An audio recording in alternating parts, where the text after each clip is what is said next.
o'zi aslida mana hamma yaxshi ko'radigan ustozlarimiz bor.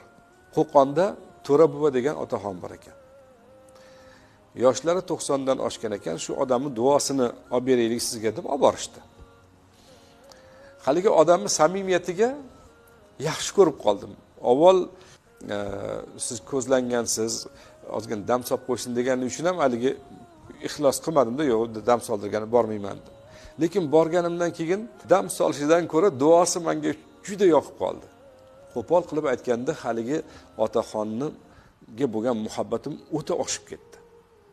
Duo qilyaptilar. Ya Rabbi, ya Karim, ya Hannan, ya Mannan, ismlaringdan o'rgilay seni. Buyugim mana. Men seni qulingman. Duo qilyapman senga. Mana odamlarni qaragin. Yoshi ulug' shu odamning duosi o'tadi deb umid bilan kelibdi-da.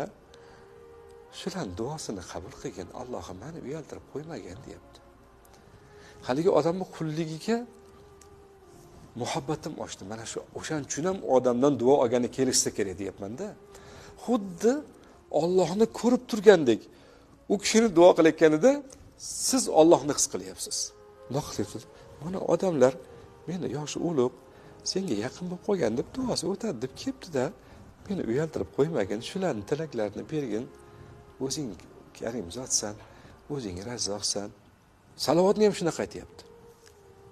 Men deydi, o'tirib oxirat kunida shafoatchim bo'lgan, go'zallarning eng go'zali bo'lgan, chiroylilarning eng chiroyligi, olimlarning olimi bo'lgan payg'ambar sallallohu alayhi vasallamga ko'p salomlar bo'lsin deyapti.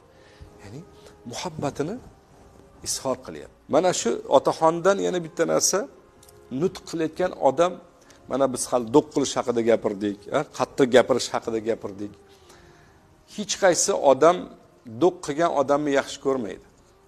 Keyin tanqid qilgan odamni yoqtirmaydi. Shuning uchun nutqda tanqiddan juda qochish kerak. Mana misol uchun deylik, mana hozir ko'z haqida gapirdimmi? Sizni men mehringizni qozonmoqchi bo'lsam